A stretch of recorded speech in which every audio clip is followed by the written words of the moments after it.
Some podcasts are not intended to be listened to. Or? 4 million in revenue just from TikTok. I think you should have a focused platform. It doesn't matter what you put in the title or description of your video. Vanity, right? Does it make you, if you're trying to grow, does it make you feel good? Hell yeah, the hundreds of thousands of views on these videos. Sweet. Welcome, man. Ryan Helms, former CEO of Legacy Podcasting, as of like Tuesday, you're out of the company. You got bought, right? Congrats. So content marketing agency specializing in podcast and YouTube production. Now, obviously, we're on a podcast. Yep. I have a podcast. You had a podcast. Everyone and their cat has a podcast. You've seen a lot of clients with podcasts. Yep. We're hoping to ask you about podcasts. Let's do it. Yeah, man. So congrats on selling the business. We'll talk about that in a second. But podcasts are like really huge. And I think the goal is for everyone. For me, it was like Joe Rogan sits there and talks to interesting people. That sounds cool. And it's part of his business. Yep. I want to do that too. It seems like for everyone has podcasts, but only like 5% of the podcasts get listened to. Is that kind of how it goes? Yeah. So some podcasts are not intended to be listened to. Or? Yeah. Explain. So how we look at it is a podcast could have 3 potential goals. And from doing this, meaning helping clients for 7 years, I think there's only 3 potential goals that a podcast can have. It can either be meant for growth, i.e. what you're alluding to. And this is where most people, when I would run the agency and you would get on a sales call, the 90% of people come in thinking they want the biggest show in the world, right? They want to be in the 5% that actually are getting listened to, right? It's logical. That makes sense. Yes, yeah. But that's only one of the 3, right? So that's potentially as a third of your options. The other is conversion focus. These are our names internally for them in that agency. It was audience growth, conversion focus, and business development. So I can give you some examples, right? We both know My First Million. A lot of your listeners will as well. That's an audience growth podcast. There's some other things that happen on the back, but at the end of the day, they want to be a huge business show. If you ask them, my guess would be they would say, I want 1 million subscribers on YouTube, blah, They blah, have producers and the whole name of the game is how do we grow, how do we grow, how do we grow? Yes, exactly. The conversion focus would be, and this was like the majority of our clients in that agency was if our videos, if our podcast, and we viewed everything as far as a podcast through the YouTube lens, because that's where conversion's a lot easier, growth, if that's your goal, is a lot easier. So we kind of viewed everything through that lens, and the audio was kind of like a byproduct. We would still do it, but we're not like putting all of our eggs in the audio basket. So on conversion focus, if your video, just for an example, is getting 3 to 10,000 views, like your episode, you put it out on YouTube, it gets 3, you might be making $200,000 a month as a business. If every video that you put out, every episode, because it's the front end for your business and the content is so much more niche.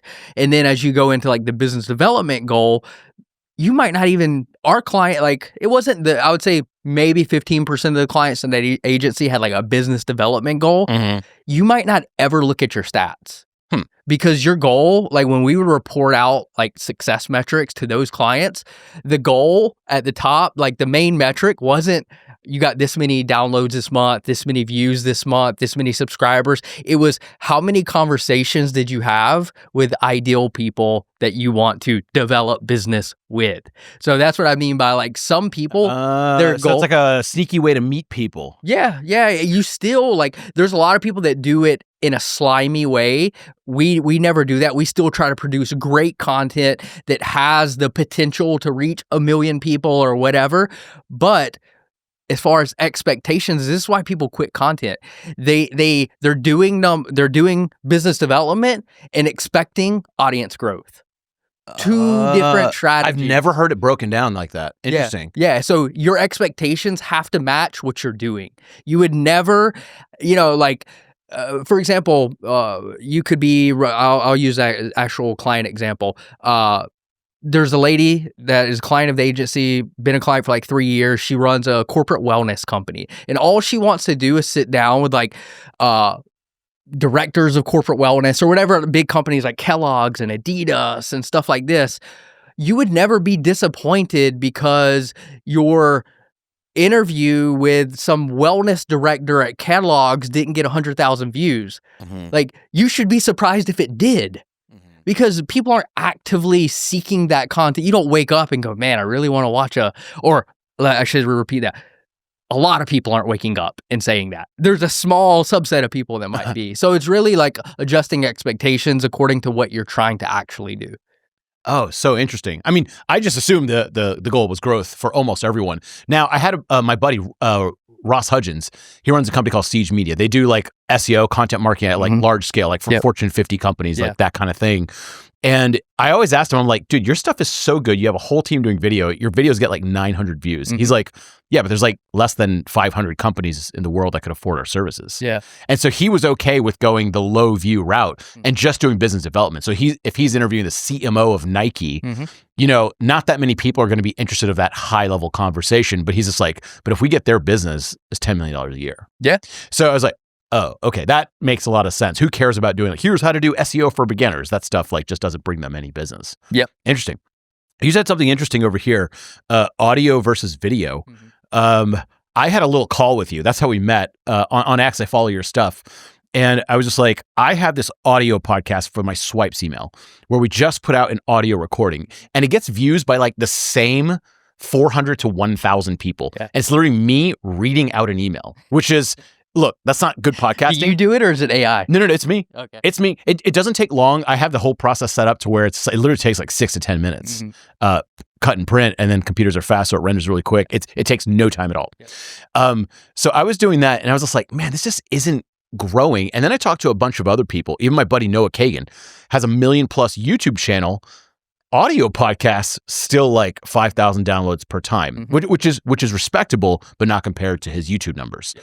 And everyone has told me it's like audio is hard to grow. It's impossible. There's no viral loop inside of it. Like if I listen to an audio podcast, nothing happens. If I watch a YouTube video, YouTube says, wow, Neville watched this whole video and then watched it again. We should show it to other people. Well, yeah, what you just described is YouTube has an algorithm. None of the audio podcast platforms do. There's no discoverability on the audio platforms. What the hell? Yeah. Okay, so here's my question. Is it coming? Is it around the corner? No, I mean, who knows? Maybe. I'm not going to act like I have that answer. I would say if you look at inherently how Spotify and Apple is built, and not really even how they're built, how they're used. You're not trained to go to Spotify and put in a query. You're trained, meaning just like how we use the platform on YouTube, to ask questions in the search bar. You don't go in Spotify and say like, how to grow a business. Yeah. Like you'd feel that's like super true. Yeah. And so that's why I don't think it'll ever happen in that way. So I don't think in terms of an audio podcast, we're never going to get that virality. Hence why in that agency, probably about 2021, we shifted everything, because if you're running a business, like our clients are paying us to like get them a result, whichever one of those three that I described earlier it is, they want that result. And it was just very hard to manufacture results on audio because there's no discoverability. Okay, I have a feeling that a couple things are coming into a place where Apple, primarily the main podcast provider, like at least in the United States, is going to get their shit together, I think. The AI transcriptions are getting really good. Like now there's a transcribe feature. I love it. Sometimes like there's some podcasts that I think are 30 minutes long, and really I just kind of want 60 seconds of the content, and I can read really fast. So I scan that transcript. I go through, or I could click search. You actually do that? Oh yeah, all the time. Wow. Okay. There's certain podcasts where I listen to it, I'm like, I like it, but 30 minutes a time. I know the guy talks really slow, and it's like most of it's kind of a little bit fluffy. I could read that bad boy in 2 seconds, or I can search exactly what I want and go straight to that section and hit clip. So I'm thinking, okay, now that it has a full transcription, if I say how to start a podcast business, and there's a business that says inside of it, how to start a podcast business, and it knows I like that podcast, it could show me that clip or jump me to that part. So I think we're around the corner from that. Now, if Apple does this, I have no idea. But I think Spotify or something will probably do it. I definitely agree with what you're saying. The part where I don't think that'll happen is that I think it's going to be very hard to change the user behavior of how you interact with that app. And that's what I was saying.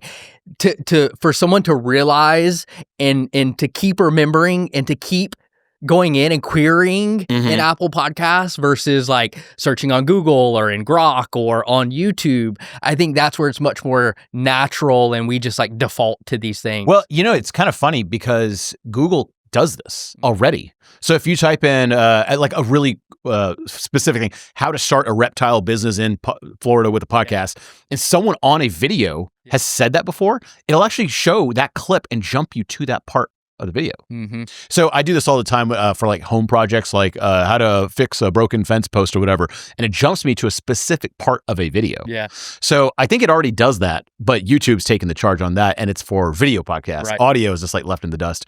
Have you ever tried all the audio stuff in China? Have you seen like podcast apps in China? They're so much better. No, way I ahead. don't think I have actually. Yeah. Look it up. They're way ahead, and you can kind of be like, oh yeah, we're going to copy these features. So I hope the audio stuff gets its act together.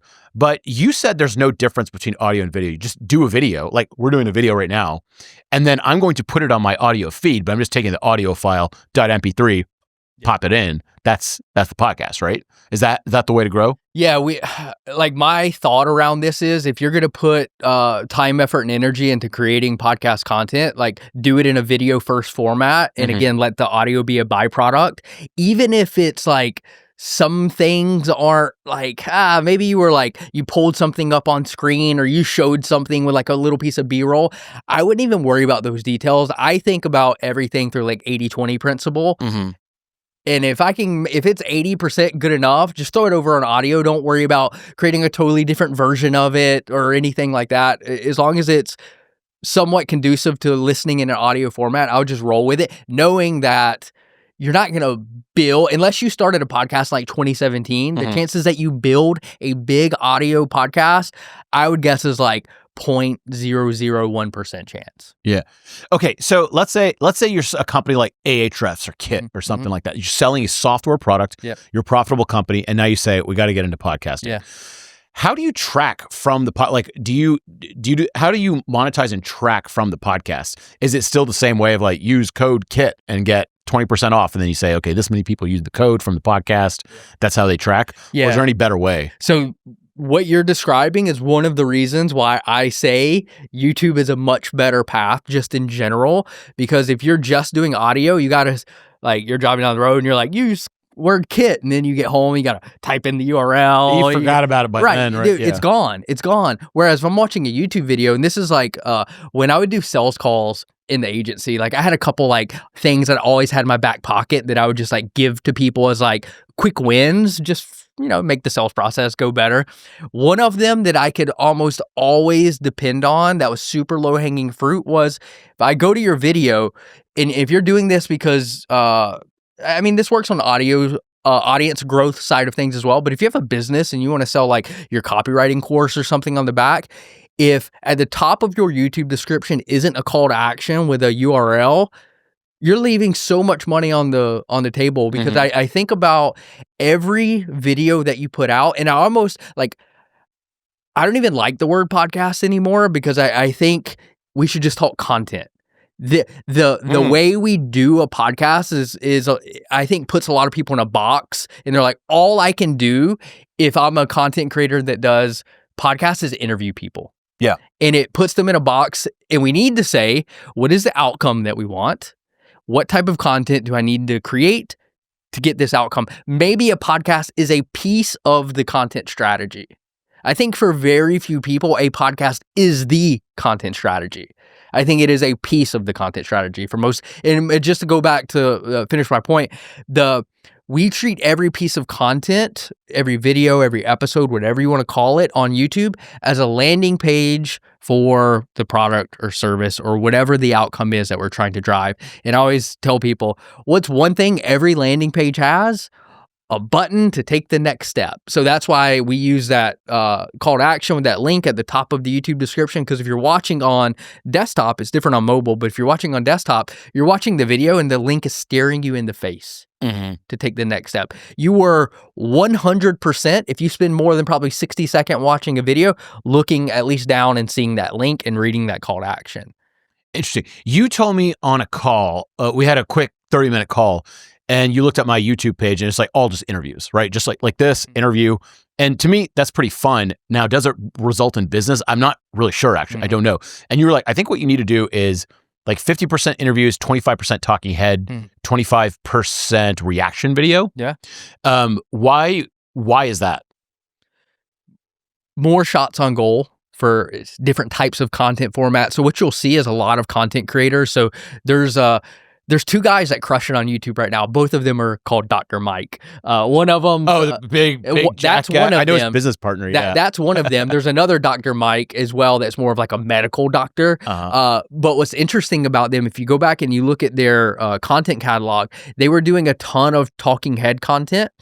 And what you'll see about good creators, and this is the key to content. Like if you only take one thing out of me or anyone else you listen to regarding content is about doing more of what works, less of what doesn't. End of story. So what you'll see with these guys, and why I brought that up, is they're doing a ton of reaction content right now. Probably 75% of their content is reaction content because guess what? That's what's working for them. And so you can literally see the transition in their feed of where they go from like all talking head in interviews to less talking head, less interviews, and more react content. And now you look at some of these big guys, 12 million subscribers on YouTube. They're doing pretty much all reaction. Now, I bet if you ask them and they answered honestly, they'd probably say they effing hate it. Dude, literally that's what I wrote. Okay, he talks about this publicly. So my good buddy Noah Kagan, he wanted to grow his channel like 1 million, right? He's like, okay, how do you do that? That's hard. And so it's like, okay, what worked and what didn't? So he spent all this money to fly his crew down and go fishing with his buddy. And he thought it was like a wholesome video. They talked about life, about family. It fucking flopped. Like 14K views for like a channel with that much, and he's spending so much money. And he probably spent $14,000 making the video. 14. He probably spent way more than that.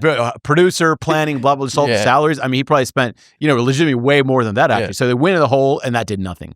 However, he did all these videos where he also went to Florida and filmed a video he hated and dreaded doing for a long time. And he hated while he was there. It was hot. Everyone was saying no. It was knocking on doors of yachts to see what people do.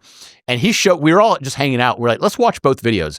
We watched this fishing video, and he's like, man, that was so good. And we're all like, that video sucked, dude. That video was boring. Like, you might think it's cool. You were there. You were there, and you thought you felt this emotional connection to that video. We were just like, what is this again? The first 5 seconds of that thing, he knocks on a yacht. He's like, yeah, I made all my money in crypto. I'm like, well, I learned something. I just learned something. And then he did it like 15 more times. And I was like, that was a cool ass video. But he hated making that video. But it is totally what worked. Yeah. And of course, the knocking on yachts to asking owners what they do, as you could probably tell, did way better than like fishing with my random buddy. Yeah. But I think what you're getting at is not only what makes people successful at content, but also business as well. It's like, how much are you willing to like eat shit?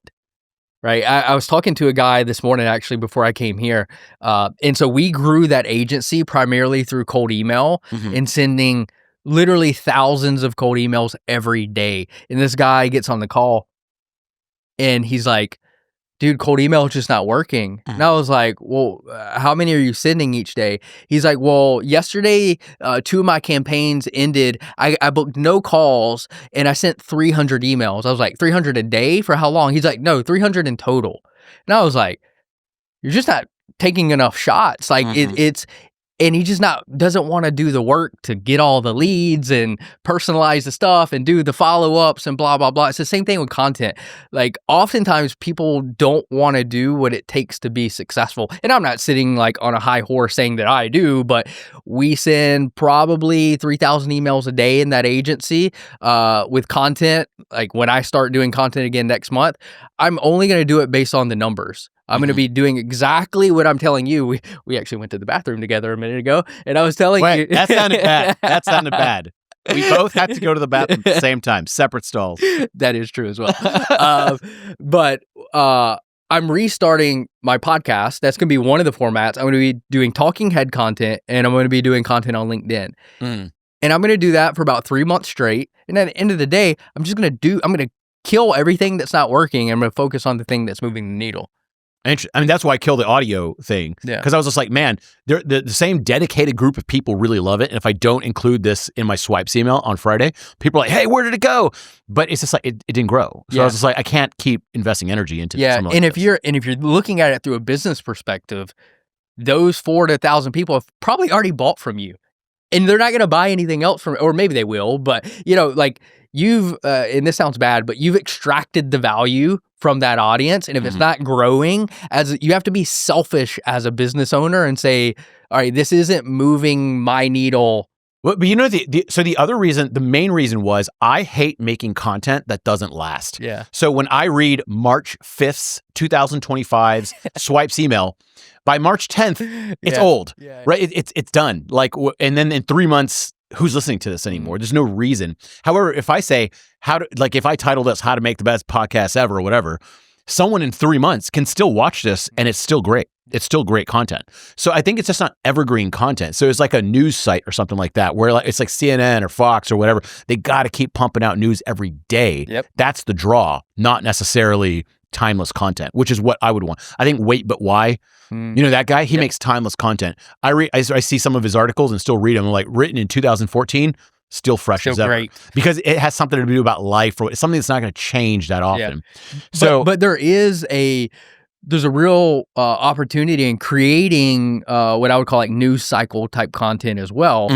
If it is about a broad topic. So in a niche, in a really small niche, I think you're spot on that like this non-evergreen news cycle type content is going to be very hard to make it worth doing. But we had a client in the agency in the true crime space. So like anytime there would be like a high profile murder or somebody would go missing or whatever, they were just doing like live streams at night at like 6 p.m. every night, grew their audience from 1,800 subscribers to like 130,000. He got a book deal with Harper Collins, keynoted at CrimeCon, and this guy was a nobody in the true crime space 18 months ago, literally a nobody.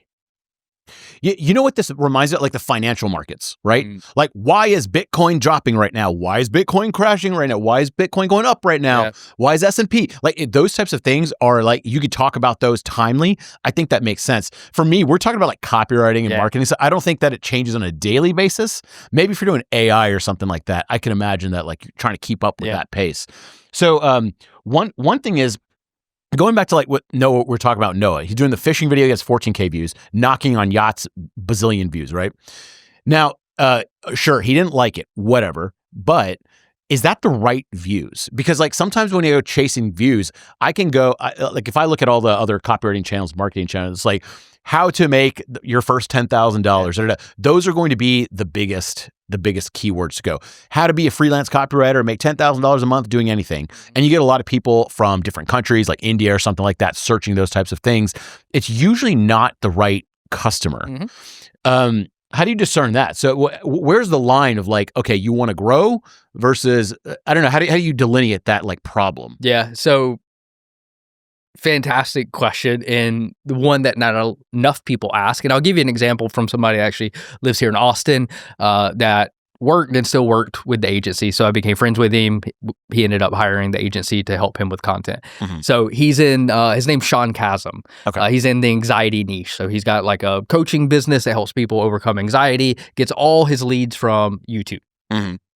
And so reason I bring this up is he had, I think, 3 videos that he did on, he's one of those people where if he gets 3 to 10,000 views a video, his business is doing quite well, right? He's getting all the leads he needs, et cetera, from YouTube. But he created 3 videos about marijuana and its effects on anxiety. Those are, outside of the one video that he ran some ads to, those are 3 of his top 5 videos on his channel. Every one of them 100,000 plus views. Several of them, two of the 3, I think, over 300,000 views.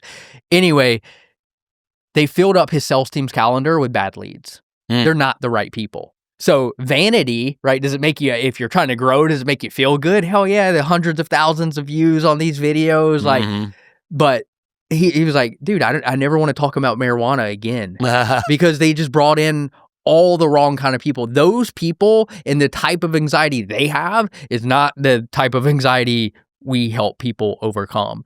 And so if you chase views, yes, you can, this one, it goes down to like getting crystal clear on those 3 goals. Which one of those do you want? He knew, because he's been creating content for 8 years, that, dude, I don't want audience growth. Because yes, those views and subscribers are nice, but they actually don't help me grow my business. And I'm speaking as him, I do content to grow my business. That's a great way to put it, because everyone's just going for the views. But then I'm just like, I don't think this matters. I used to do a lot of SEO. That's how, for the past 20 years, I've always got all my traffic through SEO. And I remember we started doing these like generators and calculators for copywriting course, and it started generating a ton of traffic. It's getting like 450,000 a month organic alone. And that's just free traffic coming in.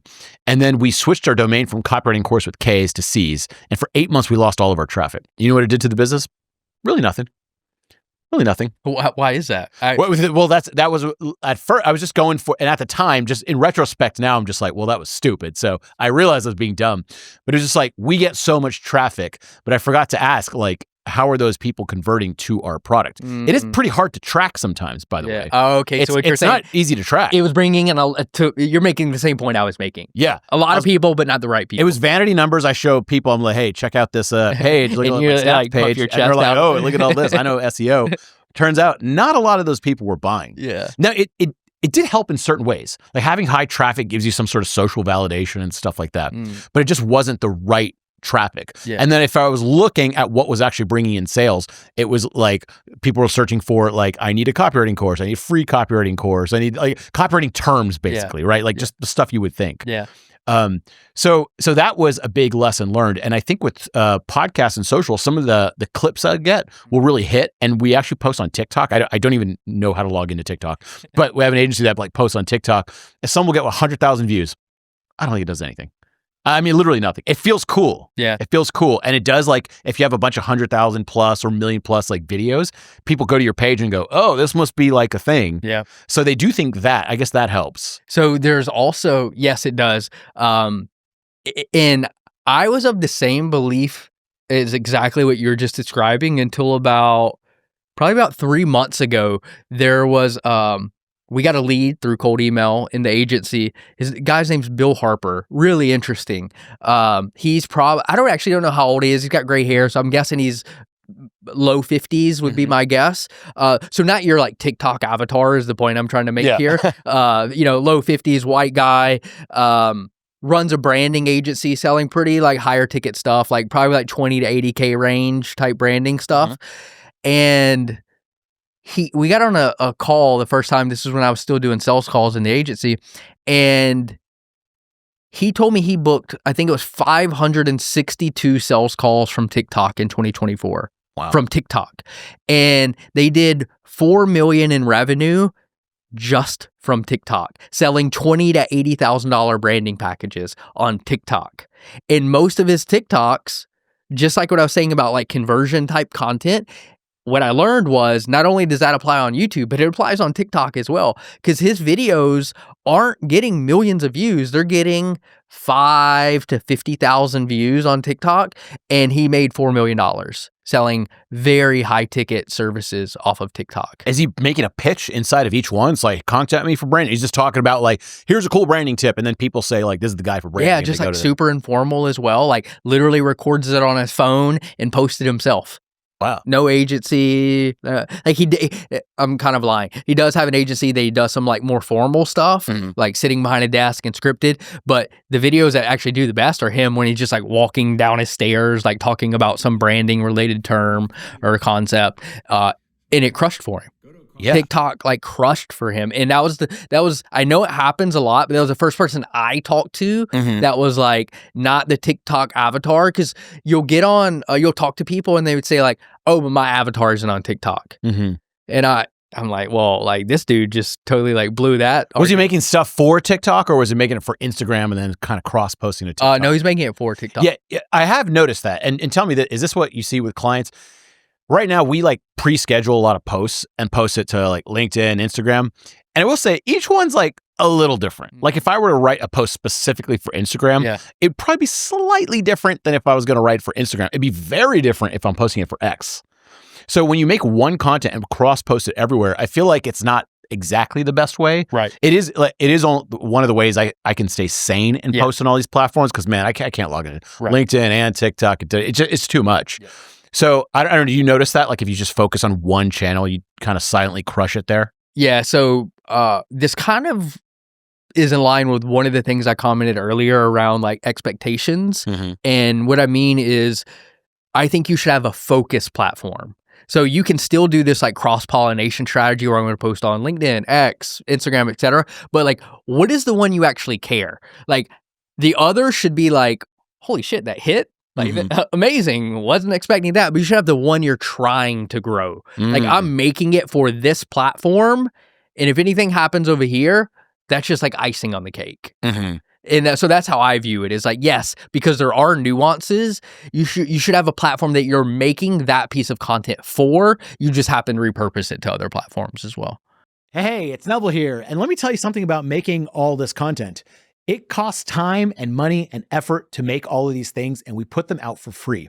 For example, to film this costs money. To edit this costs money. To spend the time uploading it to all the different social networks costs time and human capital and money and software and all kinds of stuff.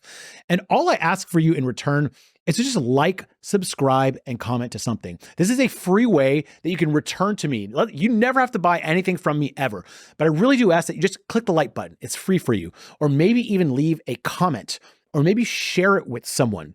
These are all ways that really, really help me out, but cost you nothing. And it's a great way to return the favor. So if you like whatever I do over here, just make sure to like, subscribe, comment on all the different platforms. And that means the world to me. Thank you so much. I hope to keep informing you, educating, and entertaining. Talk to you later. All right. So obviously we talked about monetization to some degree. I think there's different forms of monetization for podcasts, interview, things like this. I think sponsorships is the easiest way that you see. Lex Friedman will start off his thing. I would say it's the hardest way. Really? Yes. So yeah, he'll start off, and I agree. I got some actual stories for you. But like Lex Friedman will start off with like 8-10 minutes of things. Joe Rogan will intersperse like stuff throughout, but also like those are crazy big platforms.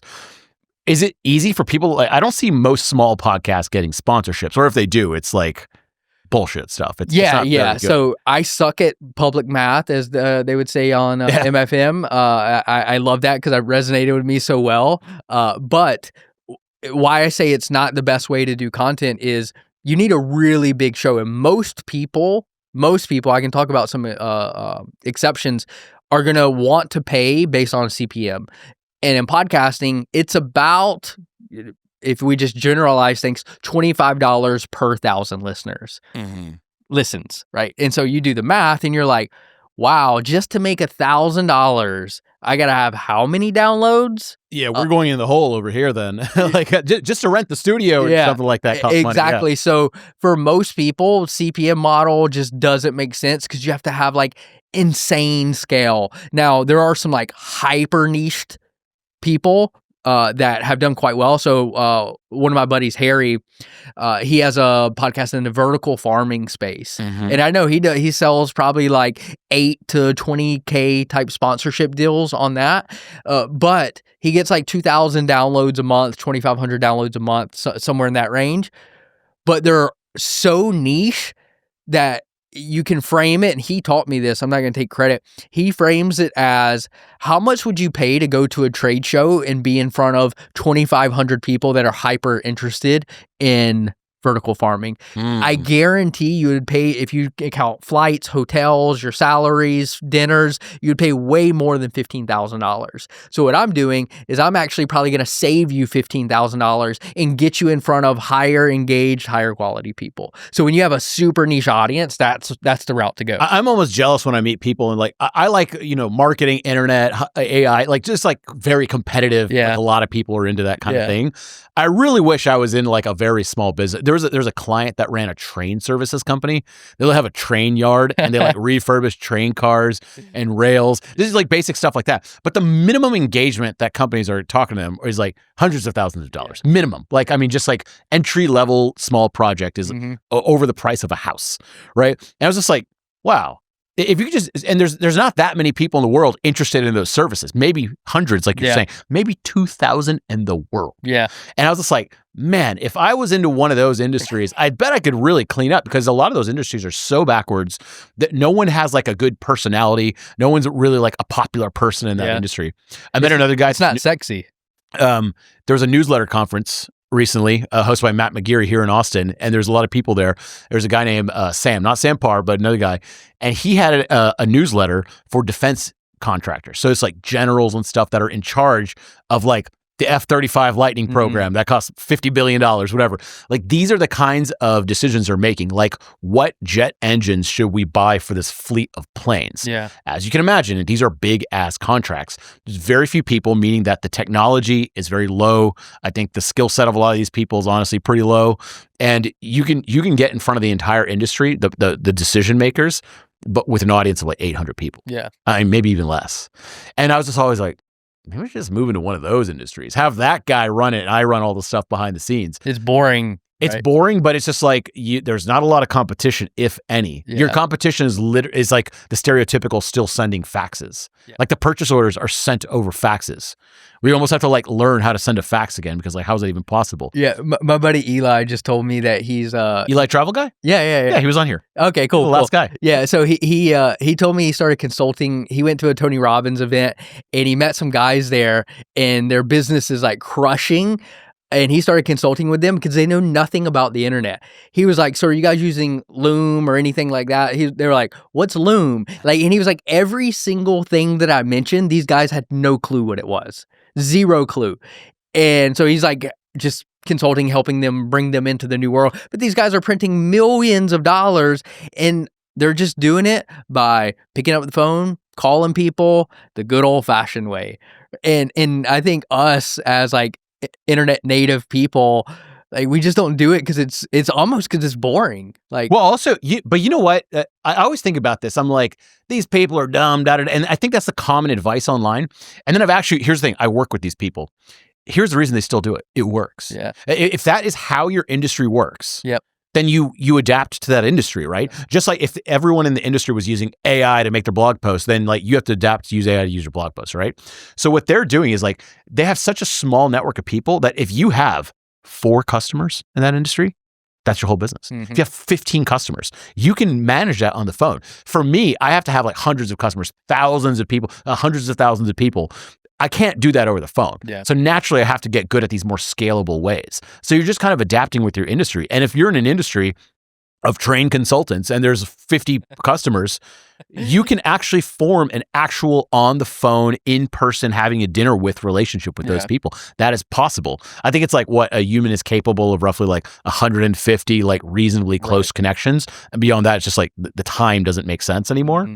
So I think for them, it works. Like you actually don't need to have like webinars and downloads. Yeah. It's like, just call up Bob. Yep. Have a 20-minute conversation with him. Yeah. The dude that bought consulting.com from Sam Ovens, like, that's his whole shtick right now, is like, just do consulting the old fashioned way, where you charge more, you work with 10 clients instead of trying to have some group coaching program where you have 100, and you pick up the phone and you talk to people. And your customer acquisition cost isn't paid ads. It's, hey, I'm going to fly out and let's just spend a day together, and the good old fashioned building rapport and boots on the ground. So I will say the way I've always done it is like free content, right? Out on the internet, putting out fun stuff. One, I do it for free. I did it for free in the early 2000s where I was like making a blog. There was no way to make money. No one was like actually making like a real Stripe income. didn't exist.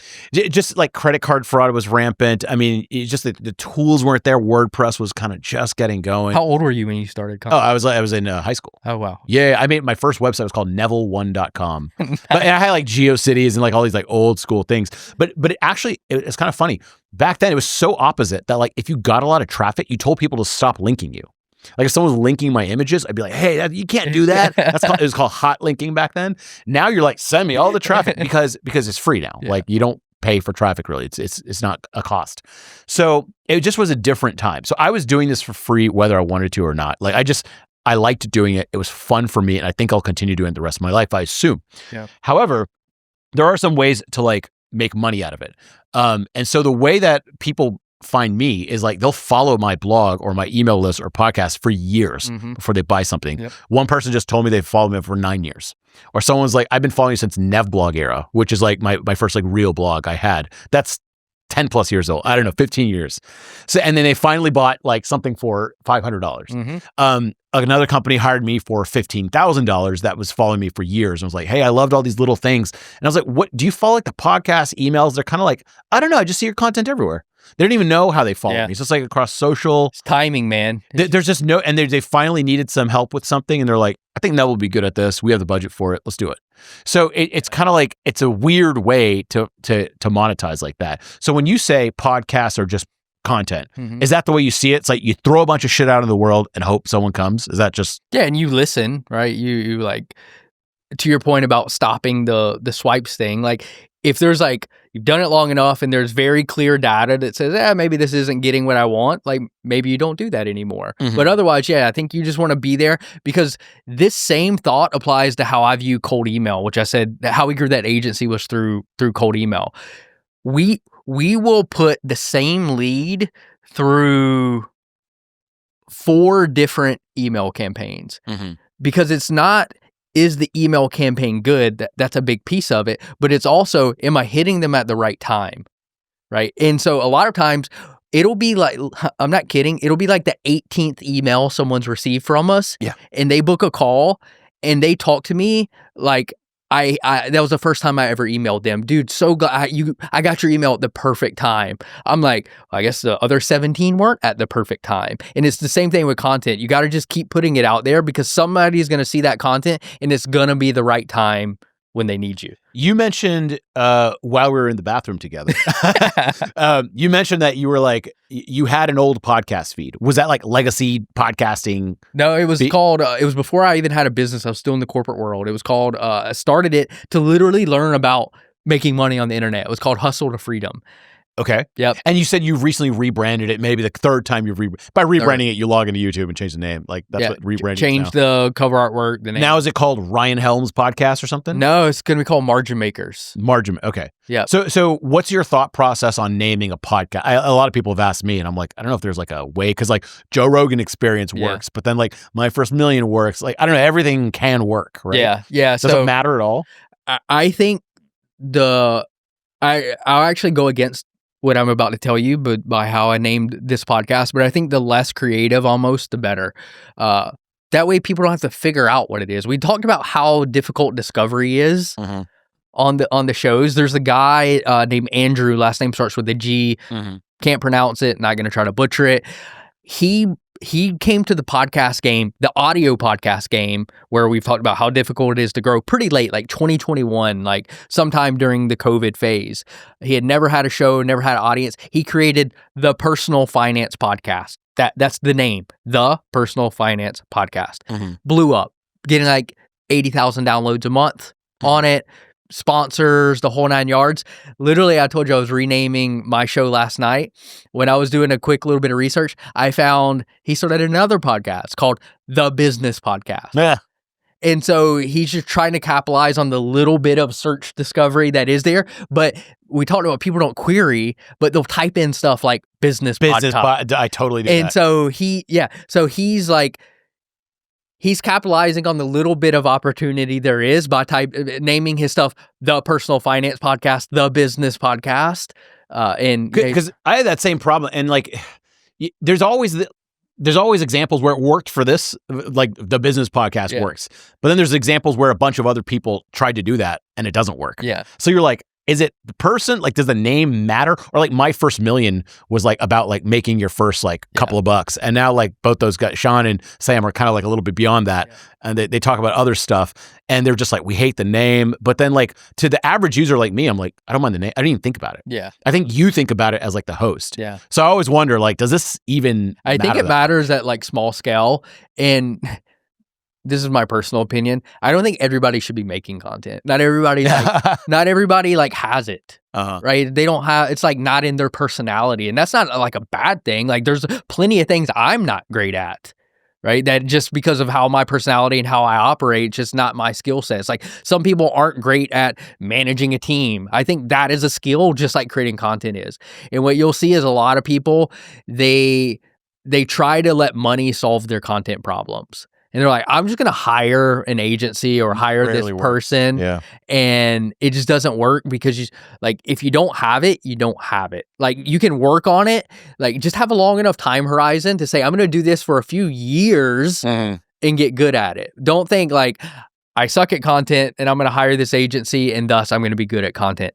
Doesn't work that way. What do you think of this? Like, okay, so for example, Ahrefs, popular SEO software, Tim Solo, their marketing guy. Yeah. He started a podcast and is interviewing people, right? Now, I went down this route too, like interviewing about copywriting. Mm-hmm. So my first couple of interviews were I run a copywriting company. It's the main generator for us. So it's like, let's talk about copywriting.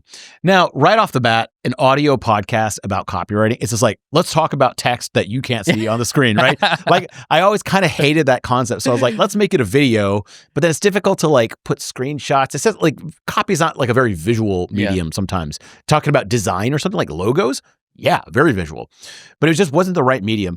And I was also like asking the same people about, okay, copy, how do you write copy, emails, and just like pretty quickly I started getting bored and I was like, so I wanted to start talking about stuff that I like. So once again, back to the Joe Rogan thing, he's just like, I only get people, I like aliens, I'm going to talk about aliens. Yep. And I personally don't like those, but then like other people do.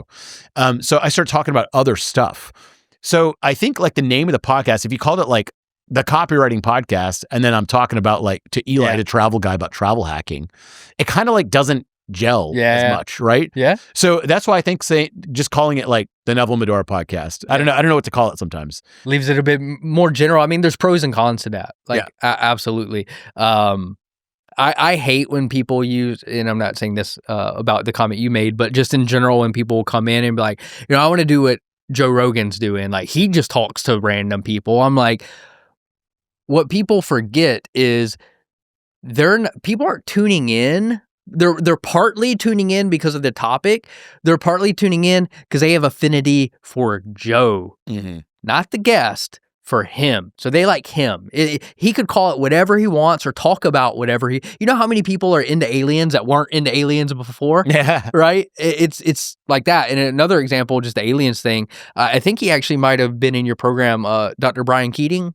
Yeah. He was in copywriting course when he got on Joe Rogan. Okay, cool. Yeah. So he's a client in the agency, been for about 2 years or so. He's an astrophysicist guy, and he went on Joe Rogan and like got a bunch of Yep. So he doesn't like talking about aliens, but guess what content crushes on his channel? Yeah, alien stuff, right? And so this is what I mean. Sometimes when you want to grow, you got to do the stuff just like growing a business. Sometimes you got to do the stuff that isn't the funnest or that you really want to do. Well, I learned this in the SEO world. I hired an SEO guy a long time ago with copywriting course, and I was like, I need some outside help. And the number one search term for copywriting course, at least way back in the day, was like how to become a copywriter. And my thought forever has always been, you should not become a copywriter. If you're asking this question, I don't think you should. I think back in the day, people used to just say like, copywriting is a great way to sit at the beach and make money and stuff like that. And I was just like, that's not true for most people. Like 99% of people won't become good copywriters. So I was arguing against the SEO guy that I didn't want to make this article because like I asked people, how many articles have you written? If they say 0, I'm like, you're not going to be a copywriter. If you say 20, because you just like doing it, I was like, maybe you can be a copywriter. Mm-hmm. He's like, why don't you just write that in the article? And I was like, oh yeah, like this is a question people have. I have a unique opinion on it. Right. Why don't I just say that? Yeah. Sure enough, number one for like how to become a copywriter, like in a few weeks with that article, because it's so different than the other articles that are like, you can become a copywriter. I'm like, you're not going to make it. And it filters out all the riffraff that go through it and be like, oh, it really this did. Isn't for me. Yeah, because like we never promoted that concept. And I was like, I don't want a bunch of people in my program that are saying, how do I become a copywriter? Right. Because I'm like, then they want refunds and all this shit. Yeah, so those were not the people. We were getting people that were like have businesses already and were applying copyright. That was our bread and butter.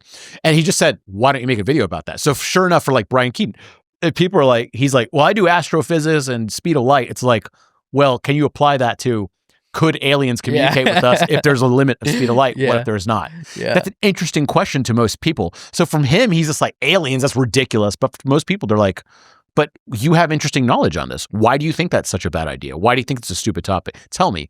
So I get both sides of it. Yeah, for sure. Yeah.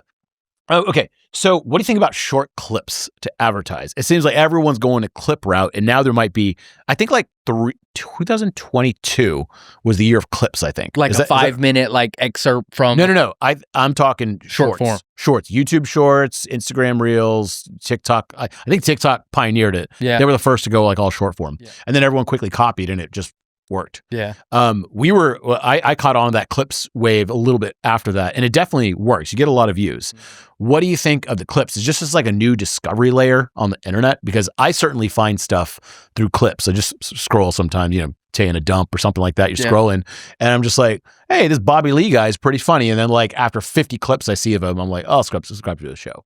Yeah. Is that how it works? Is that a thing? What do you see trends there? I think you got to have a ton of touch points for short form. So when I look at the actual data, so for example, in YouTube, you can go into the audience tab in YouTube Studio, and you can look at, if you click all, you'll see viewers by short form and long form, assuming you're putting both of those out. And what you'll see is short form, rough numbers, are going to bring about 75% more new viewers to your space as long form.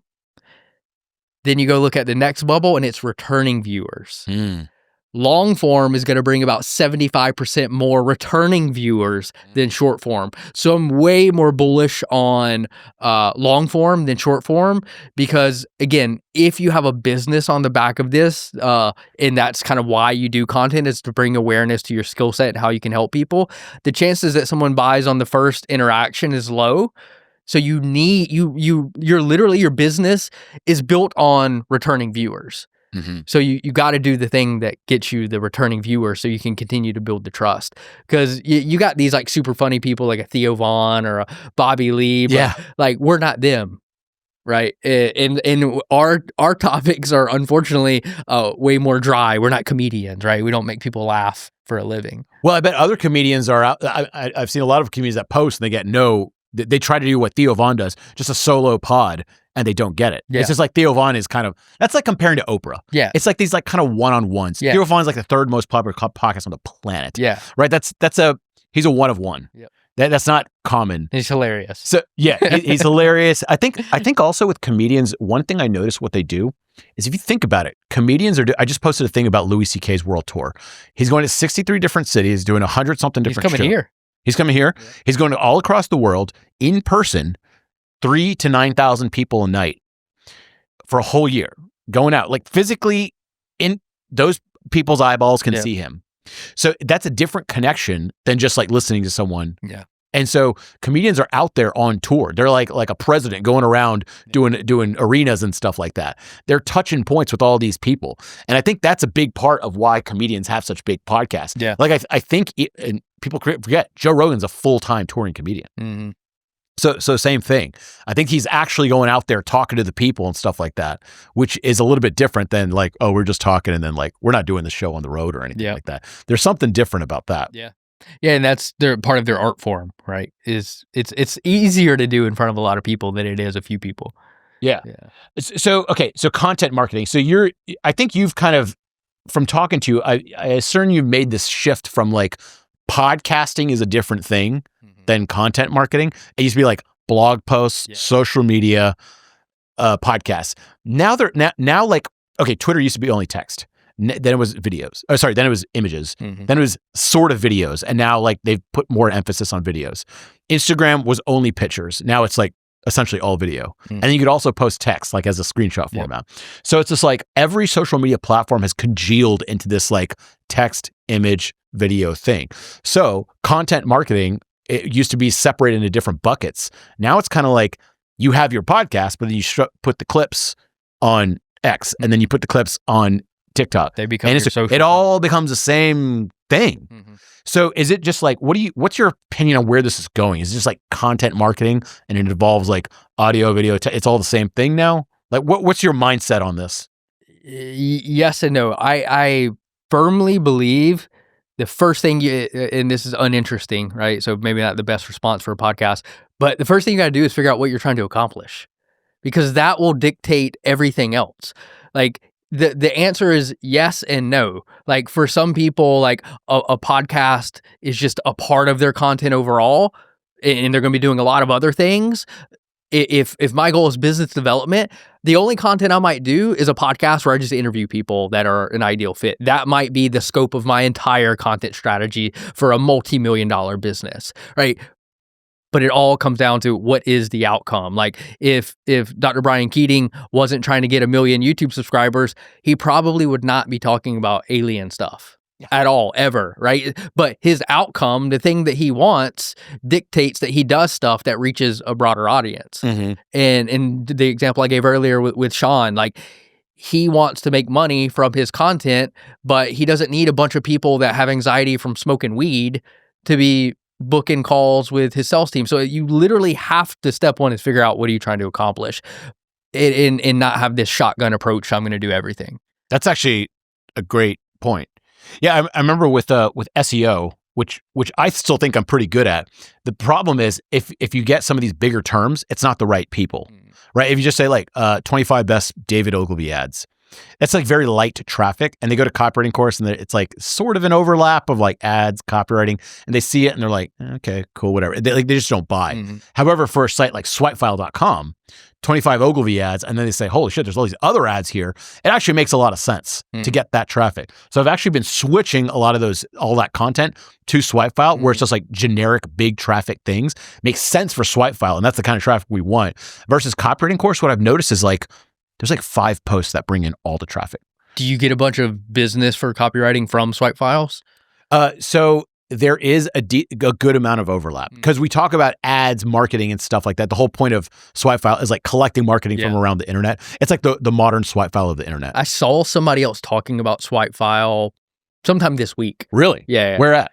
I don't remember, but I do remember they had like 5 places to like look for like content to model. Bullshit. Yeah. And Swipe Files was one of them. Keep an eye out on it. Yeah. So I think what's powerful, I've always been reasonably techie. I actually did computer science in college. I got kicked out after 1 year. Typical Indian person. Yeah, exactly. That's what I wanted to go. But because I did computer science all through high school, I was very technical.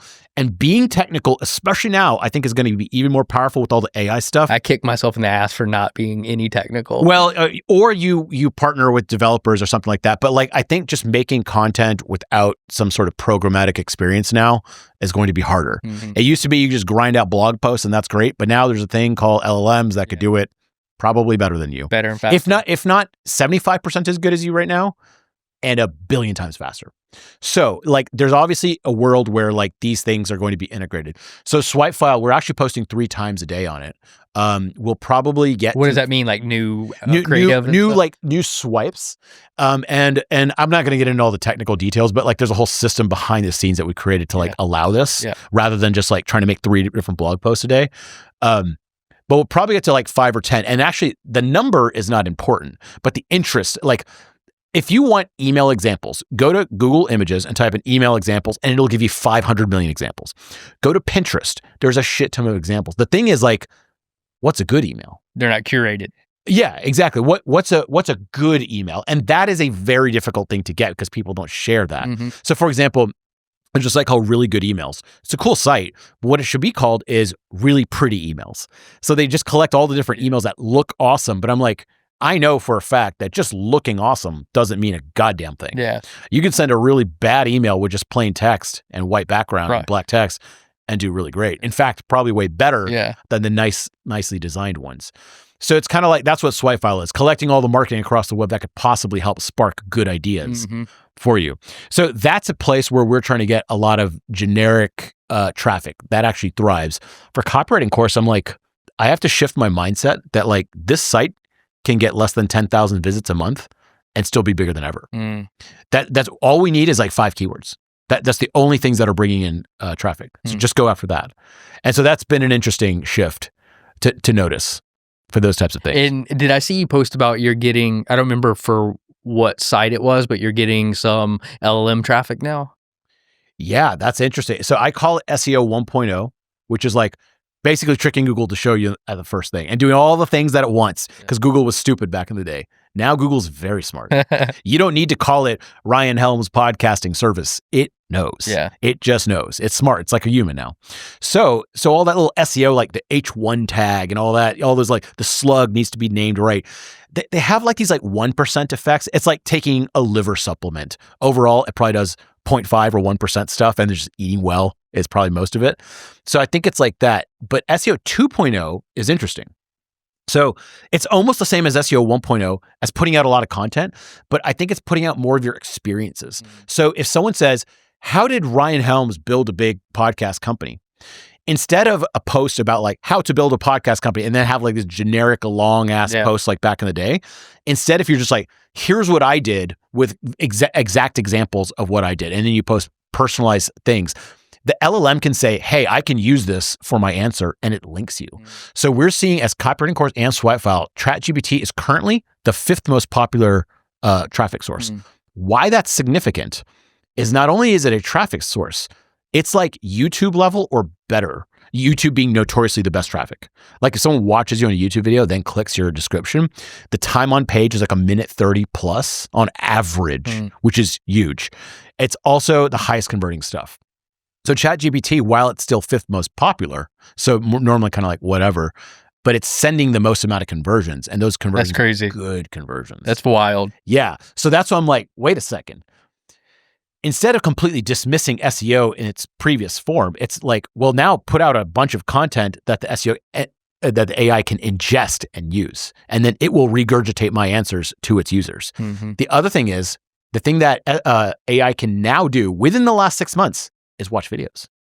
So now like ChatGPT deep research and stuff, you can tell it to go research My First Million Pod, and it'll pull transcripts, it'll do all that kind of stuff. It's still a little wonky, but in 6 months, is it going to be wonky? Right. My bet is no. Yeah, the scary part is like when people say this is the worst it'll ever be, and you're like, fuck, dude, that's true. Well, but see, to me, I'm getting excited now because I'm like, wait. So all this previous content I put out that like, you know, I recorded some interviews a while ago, they don't get a lot of views.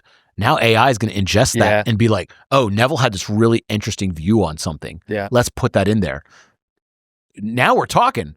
So that's why I'm getting excited about putting out more content, even though it's like, well, will AI take over this? It's just like, yeah, but the new form of SEO is going to be having personalized experiences and content that like, not generic content like it used to be.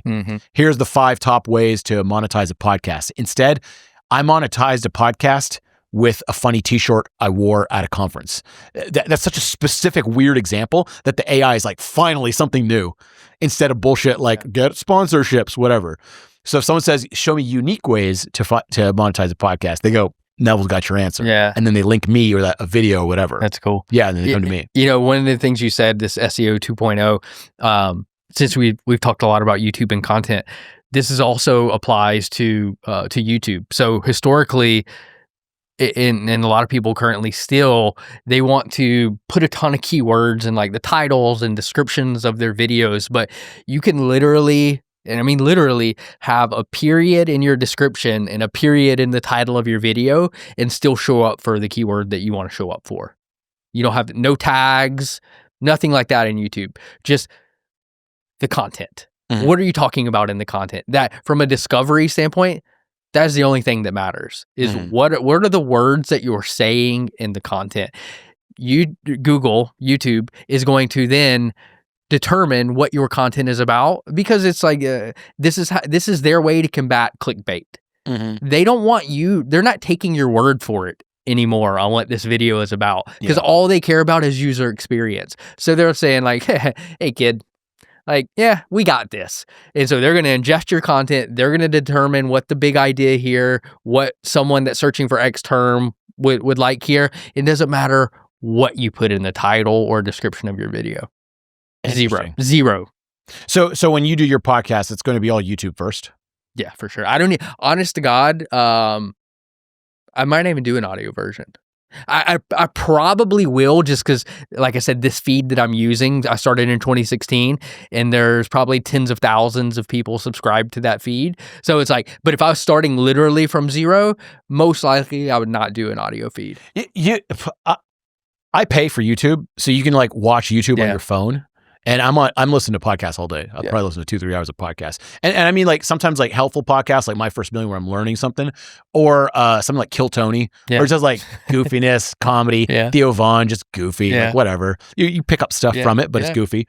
And I watch on YouTube, but then I just turn it off, and then I can just like listen on my AirPods. And it's like a podcast. So I'm like, why switch to the podcast? So you could just, and then if I want to see something that's happening on the podcast, like a funny moment happened, like in person, I could just open up my phone and it's playing. Yeah. So I think like I was just like, This seems like a natural transition for YouTube to like make some sort of podcast-like thing. Like, why am I switching between Apple Podcasts and the exact same video? What I have to do is, if I'm watching a YouTube video, I can't just, now if I go in my car, like in my Tesla, I can't, it normally will just pick up where I left off. If I'm listening to an Apple podcast, I'm at 1 minute and 30 seconds. As soon as I get into my car, it knows that and it just starts playing magic. Whereas on YouTube, I can't. Oh, on my car, it does. Really? Yeah. Well, but if you're watching a YouTube video, it picks up the podcast. No, it starts playing the YouTube video. Oh, okay. Because you're doing Bluetooth. Yeah. Yeah, it's just Bluetooth. Yeah. So I could do that, but I kind of like using the Tesla interface. That's like the one reason I'll switch back and forth. Got it. But I'm kind of like, why doesn't you? I guess YouTube will probably make like a podcast like feature where it's like just listen to an audio version. Because they're eating the market share of of Spotify and Apple. Like Apple's not getting its shit together on podcasts. Yeah, I don't remember. So when I started in the podcast world in like 2016, Apple was over 60% of all podcasts happened on Apple. Last time I saw the last stat, this was probably like 3-4 months ago, Apple had went from back then 60+% to now 12%. No. 12. Spotify is so Apple's number 3 at like 12. Spotify was either 16 or 18%, and YouTube, 33% of all podcast consumption happens on YouTube. So when people, this is like as someone, this is news to me, by the way. As someone that did selling video podcasts, this was my go-to stat. Because if somebody wasn't on YouTube, I'd say, it's kind of crazy that you're investing so much money into podcasts and you're not even on the largest podcast platform. Like, that just seems kind of crazy that this is something you want to do, yet you're not on the biggest platform where the most happens. And from a sales perspective, slam dunk. Damn. I really think you're right, because everyone has told me growing an audio podcast is the hardest thing. So Sam Parr is one of my close friends, and he always says the same thing. Yeah. Just because they're doing their MoneyWise podcast right now. And he says they put it on YouTube just to have it on YouTube, but it's literally just like a screenshot and there's nothing else. And he's like, it's just so hard to grow an audio podcast. Literally no virality other than like other people telling each other. So yeah, they're going to go like YouTube first. So everyone's just moving to YouTube first. Kind of makes sense. I think this distinction between like audio and video is now like kind of dying as our phones can handle video. Like remember in iPhone 1 days, loading a video took like a long time. It's like if you got your video working, you're like, holy shit, I got to hold on to this. Now it's like, it's just not like a thing. No one cares anymore. So, and this is why I say like, it's less about, I don't like the word podcast, because a podcast for a lot of people puts you in this box, and it's really just like, what type of content do I need to create? It's a great distinction. And then final, like social media, like what are you doing for your thing? You're going to do YouTube and LinkedIn? Is that like channels? I think my main platforms will be YouTube and LinkedIn. I'm going to practice what I preach and post on other platforms as well. So I'll be posting on X and like cross posting. Yep. Automatically, or using a piece of software? Yeah, I'll use some software to do that. We started using Buffer again. Yeah. We're using Hype Fury, but it's X first, and Buffer is like more agnostic. Yep. So we started using that again. Yeah. Platform TBD, but I'll be writing and creating for LinkedIn, and if something good happens on the other platforms, fantastic. But I'm going to be creating for LinkedIn as far as written content, and then creating for long form YouTube. Interesting. We're at this email newsletter called Dan Go, this popular fitness. His was it Founder Fit Founder or something like that? Or something Dan Go, really good health podcast. He really is blown up. Yeah. But he basically posts on Twitter all day, takes the bangers every day, and posts them on LinkedIn. Yeah. That's his whole formula, and he does that every day. And it's just been crushing. And he says like X is really good for audience, but like the clients come from LinkedIn. Yeah. Because there's this whole world of people that I know that are like lawyers or whatever that just like aren't on X just for professional reasons or just don't want to be.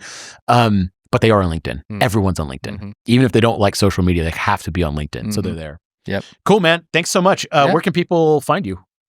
The internet. Internet, type in Ryan Helms. Ryan Helms. You'll find me on X, LinkedIn, YouTube. Cool. Wherever. Thanks so much. Yeah, dude.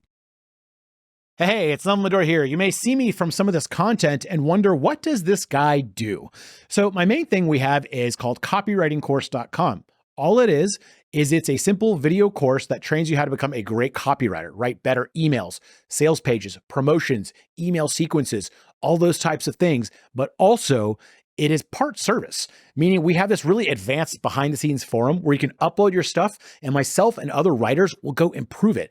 And the easiest way to improve stuff for us is just rewriting stuff. So let's say you have a cold email that you're reaching out to thousands of people with.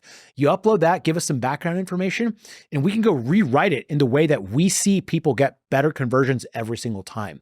So you're getting myself, professional writers, and the community giving you suggestions saying, hey, I think that's more confusing. What if you write it this way? A lot of times I prefer just rewriting the whole thing and sending it to you, maybe making a couple of images to put in there. And then the other thing we do is we have live weekly office hours. That means every week, a couple of people, just a small portion, come on to calls with me live, and we go through about 8 questions each time. Now, just remember, only about 1% or less of the community will ask a question on each office hours. So you will get time to chat directly with me. And I do these myself. So we'll talk to people for 5 to 20 minutes each, going over their stuff. And the cool thing is, let's say I make some recommendations. You can go make those changes and then come back the next week and be like, what do you think of these? And then we can modify it more and more and more until you get it nice and tight and solid. So that's what the copywriting course is. It's self-paced training. It's live forum, live office hours. And what our goal is whatever you spend on us within that same year, you get 10x or more back. So if you spend a certain amount of money, my goal is always that my training and help will make you 10x more back. Now, I can't always prove and guarantee that, but at the same time, this happens with so many people that it's always my goal with customers. So go to copywritingcourse.com and join. And I hope you're pleasantly surprised with our service. People say it's the best course community that they've ever joined in their entire lives. So I hope you have the same result, and I'll see you inside. Take care.